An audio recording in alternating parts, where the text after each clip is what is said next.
I spent yesterday outside Reading with 200 or so members of PA Put People First. This was a foundational group in the organization of the PA Poor People's Campaign, a national call for moral revival. Because Pennsylvania groups did amazing outreach, this room was filled with incredible diversity, the diversity of the poor and the dispossessed.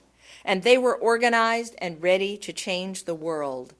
It was an amazing day. And it was an honor to be there and listen to the Poor People Campaign's founder, the Reverend Dr. Liz Theo Harris. And she's now wearing one of Estee's clergy collars. She was like, wow, that's really nice. I'm like, comes with our love, you're with us here. So that was fun. But it was exhilarating to be there on the weekend after PPC's other co-convener, the Reverend Dr. William J. Barber Jr., received a MacArthur Genius Grant. Oh, what a day. And as someone said, wow, he's pretty old to get one of them. But he got it anyway, and he's changing. And it was a wonderment to be there and observe and interact with this group who have knitted themselves together. They are the disabled, the formerly incarcerated, the immigrants, the refugees, the homeless, the loved ones of the incarcerated, the abused, the addicted, and mostly they are the poor. And to a person, they are inspiring. They are working together to support one another in the most basic ways. They are helping each other get their teeth fixed. They are helping each other fix a car that will get them to work so they can pay rent. They have nothing, but they find $20 to help each other out. They are learning to forge a movement to become leaders in their regions and to change the shape of their world and our world. They are fighting for health care and against mass incarceration. They are fighting for fair wages and against sexual and racial discrimination. They are fighting for education and against isolation. And within this burgeoning group, they are winning. I met so many of them during the 40 days of moral action. It was a joy to be reunited. Given all the reading I did this summer on race and class, I have a much deeper appreciation of what they're encountering and how powerfully the system is stacked against them. They deserve more, and they're readying themselves to challenge a system that sides with corporations and not individuals. Actually, talking about reading, I had a really fun and spontaneous moment.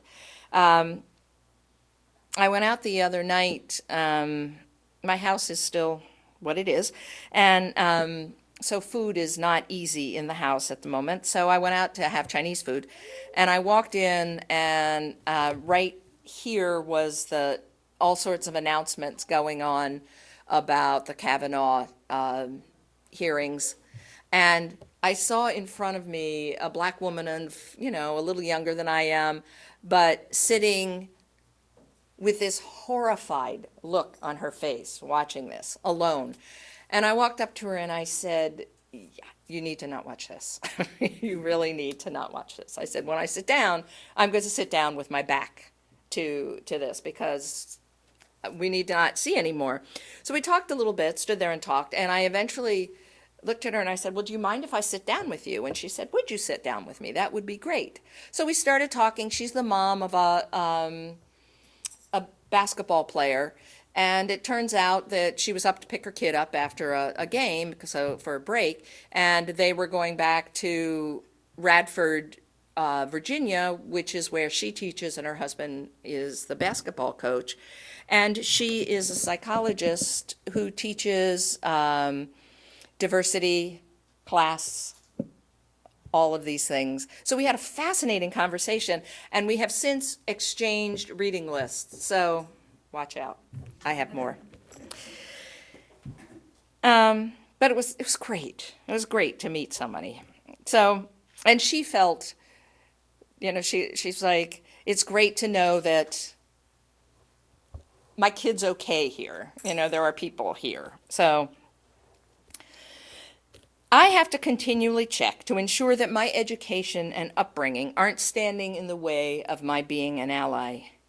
I won the birth lottery. I am white. My parents were solidly mid to upper middle class. I went to a small and interesting college and worked in some of the most vibrant cities in this country and indeed in the world. I've traveled and lived with other families. There is nothing in my privileged life that prepares me for the lives my friends live, and still they have welcomed me. The question, I think, becomes one of will we welcome them? Will I do the work to understand the systems that prevent them from succeeding? Will you join me? How much of how many people's problems would be solved by paying living wages? Answer, about 62 million Americans. We talk about unemployment being the lowest ever, but we don't ask if you can live on the wages of the jobs available. It does mean that the poor are working, sometimes several jobs. It doesn't mean they're making it. It certainly doesn't mean that they're prospering. We don't ask if there's child care available when they need it. We know there's not transportation. Although I noticed the Valley has gotten a grant about this. I'm not sure what that's going to be. But what it points to is what I found across all the reading I did this summer. Almost everything we think we know about poverty, racism, sexism, addiction, whatever it is dead wrong. And so are the solutions that we've all become so wedded to. The science is growing by leaps and bounds, both about what people need and about what happens to people's brains and bodies when they're living perilous lives. Living in poverty is living a perilous life. It may be that science has never informed what we were certain were the right solutions to problems. But even if it had, science has moved on. We learn best about all of these issues if we drag our dearly held notions to the dumpster and start again from scratch. I don't feel too badly about not understanding. Much of the research is about the biology and chemistry of the brain and the body, and those fields are just opening up. So we can't know what the right answers are quite yet. But knowing the world is in flux is important. We can know, though, that our knee-jerk responses are probably more just jerky responses. So poor people, or at least most poor people, aren't poor for all the reasons we've always listed and believed, and they won't become unpoor in any of the ways we think they should. What we can do, and what I believe every person, every community of faith needs to do, is to root out the prejudices we hold and to figure out where the emerging truths impinge on our usually unacknowledged, indeed often unseen, privileges. Can we lean on our faith and take some gambles about learning about the systems that support our current economic woes and about the ways our privilege protects us from them, until, of course, it doesn't? If we are any of white, well-educated male, working at our level, young, attractive, athletic, we have vast privilege. Not acknowledging that separates us from the world, and it makes it impossible to dismantle the systems. And half the world lives unable to make ends meet. We've been taught that we make it because we're exceptional. And Lord knows, look at us, we are. But we were also probably fairly lucky in the privilege sweepstakes. We become truly exceptional once we begin working for good. Someone said the other day, pessimistically, people will never voluntarily share power or access. Vive la révolution. I know there's struggle ahead, but I really don't believe that. I believe we will. I believe we can. If I didn't, I wouldn't be doing this work with you. I certainly wouldn't have hauled myself out of bed at 5 a.m. to go to Reading yesterday. Did you know there's a 5 o'clock in the morning? Who knew that? You don't need to know. I've seen it. I proved it. There's enough science for all of us, right? But as sad and discouraged as I am about the Kavanaugh decision, I trust us to change things, even when it's hard, because justice demands that our hearts soften and open. Some people call it justice, and others call it God. Either way, we're called to imagine a different world and bring it into being. The sadly ironic postscript to last week's sermon is that while I was out here extolling the virtues of our owl in Sunday school, is that some of our kids were in the back wildly missing the mark. But isn't that the way of things? As Ellerson Isaacs says, and I say to myself again and again, we forgive ourselves and each other, and we begin again in love, even if we grumble as we do it. I've been having conversations recently with a couple people from PPC, and a friend talked about the Underground Railroad as a crime against property. The slaves removed themselves as property, proclaiming their humanity in their own eyes and in the eyes of the God they had learned to love in enslavement. It's fairly remarkable to think that they found comfort in that God that had been so often used to oppress them. But they did. Phil pointed out that they did what the government and legislatures weren't comfortable doing or capable of doing at the time. They showed the way. The North Star was not just their lodestar. It reminded us that the escaping people needed fresh water and food along with safe havens. They always called that constellation the drinking gourd. And now I think we need to think, too, about if it's a drinking gourd that shows the way, what does it mean that the water in so much of our country is polluted? Like, what do we offer ourselves and one another? And then we must wonder, if someone had knocked on our door in the dark of night, how would we have responded? We like to think we're the ones who would have opened our houses to desperate people. But would we? The law was against those aiding and abetting as well as those escaping. It's not a simple question. Sarah and I talked about how much easier it would be to open the church. But most churches were on the wrong side of those laws. The states certainly were. There was a time in Alabama when 70% of the state's wealth derived from the rental of slaves to mine owners and railway owners and other business owners. Everyone else benefited from that system. There was reason not to see the humanity of the enslaved. What would we have done? Where would we have found the courage to act? It's helpful to remember, however, that the Underground Railroad was established and people were trained to be support. It wasn't often just a random knock on the door, but people knew the path to go, and people had trained each other meticulously. There were detailed plans of the small steps that were needed. So, rather than wondering what we would do if someone knocked, we can wonder if we would have had the courage to participate in a carefully orchestrated but still dangerous civil disobedience.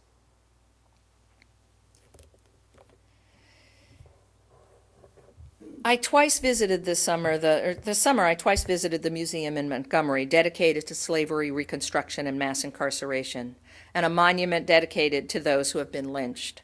The second time I was there with Mark.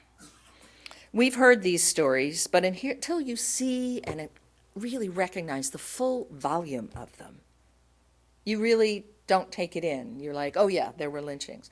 They know of by name 4,400 people who were lynched. And they don't know how many other people. People made posters announcing when the lynchings would happen. Come on along. And then later made postcards of those gruesome acts. One boy was lynched before 10,000 people. You look at those pictures and you have to think, if we lived there, the likelihood is we would have been there. And when I was talking to a student, because churches went, because churches were it was the Universalist who endorsed the KKK. And as Susan Jordan said earlier this week when we were talking about it, and we probably would have packed a picnic. A lovely Sunday afternoon's family entertainment. That's when they were usually held. I want to tell you again how happy you are that I went to yesterday's event. Reverend Liz told us that, in fact, Ida B. Wells, a black woman investigative journalist, would show up with sometimes as few as 6 or 7 other people. at a planned lynching, send the observers home ashamed, and occasionally talk people out of these foul acts. Can we train ourselves to be modern-day Ida Wellses? The answer is yes, if we want to. Times change. Every day we learn how misguided earlier generations were, how they, and sometimes we, misunderstood what is true and just. We're not to blame for that. I'm sure even Miss Ida took a while to find her rhythm. But as Unitarian Universalists of today, we are dedicated to keep searching for the true. And sadly, the new truth often makes our pasts cringeworthy. Recognizing that, I think we're then required to change with not the times, but the truths. And there are still some truths that continue strong, but that our national conversation has made irrelevant. For instance, I really believe that so much of our national inability to change is because we have made it an absolute sin to be wrong. Kavanaugh's reactions in that box were about being a sinner, not having made mistakes. If we learn to admit to mistakes, we're people who have possibility of learning. But if it's sin, we're bad people. There's no coming back.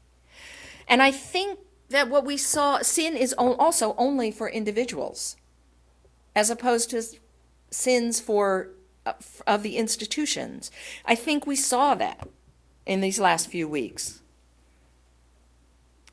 Brett Kavanaugh could not have made mistakes in his past, even if those mistakes were based on, and really, let's face it, pretty allowable in the culture of the day.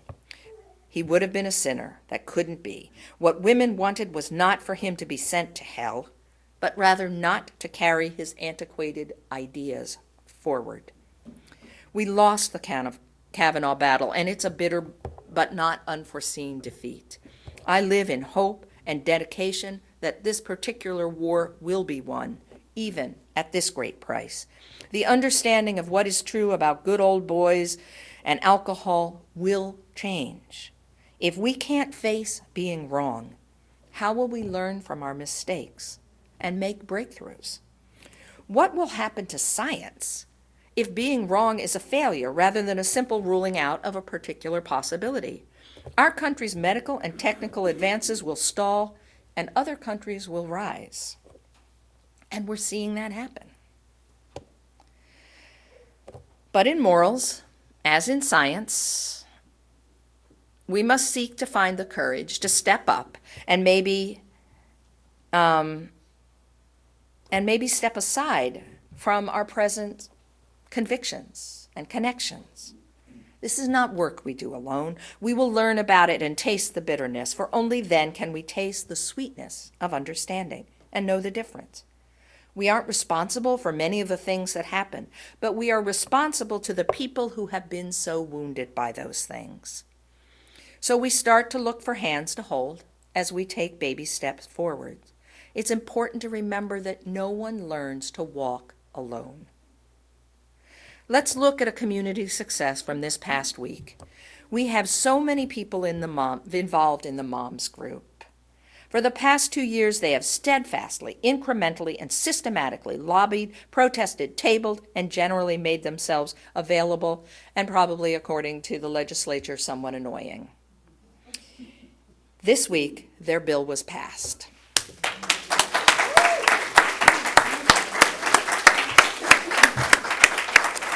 Sadly, they now think they know what the next bill they're going to work on, and it is guns and suicide.